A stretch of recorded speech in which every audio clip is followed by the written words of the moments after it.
qu'est-ce qu'est le Mali dans la représentation géopolitique et géostratégique américaine? Il faut savoir que le Mali, ce n'est pas n'importe quel pays africain.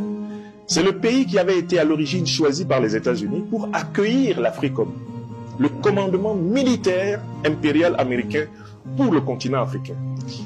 C'était sous le président Amadou Toumani Touré, général d'armée, paix à son âme. Le président Amadou Toumani Touré, parmi les actes de bravoure qui seront à jamais reconnus, à son actif, refusa au nom du peuple malien d'être le lieu où se réinstallerait la force de recolonisation en réalité militaire, économique et politique du continent africain. Voilà comment l'Africom s'est retrouvé à Stuttgart. Donc le Mali représente un obstacle spirituel, symbolique, un obstacle politique, un obstacle moral et civilisationnel important aux visées expansionnistes et hégémoniques américaines sur notre continent. Si on l'oublie, on ne comprend pas ce qu'il y a dans la tête du diplomate. Maintenant, troisième niveau. On va entrer dans ce qu'on peut appeler la tactique. Le diplomate que j'ai vu est venu dans le cadre d'une tactique que j'appellerais main de fer dans un gant de velours. Et qui veut dire? Ce qui veut dire que les États-Unis d'Amérique ont pris acte du fait que les Africains ne veulent plus d'occupation militaire occidentale de leur sol.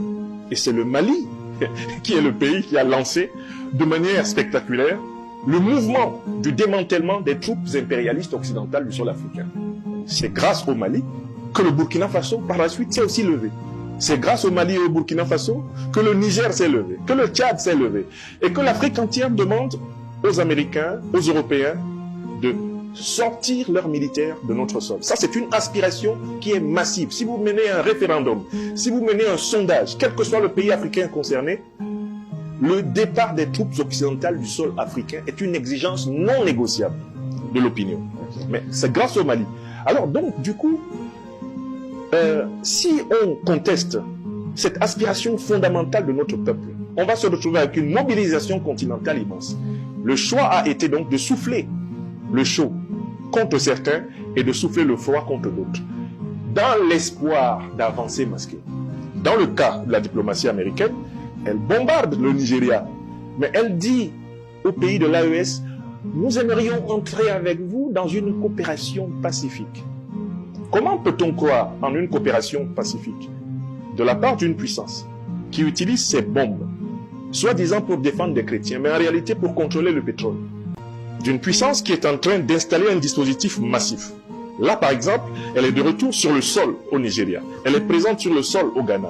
Elle est présente en Côte d'Ivoire. Elle est en train d'encercler l'Alliance des États du Sahel. Comment peut-on croire en sa sincérité si ce n'est une sincérité affectée?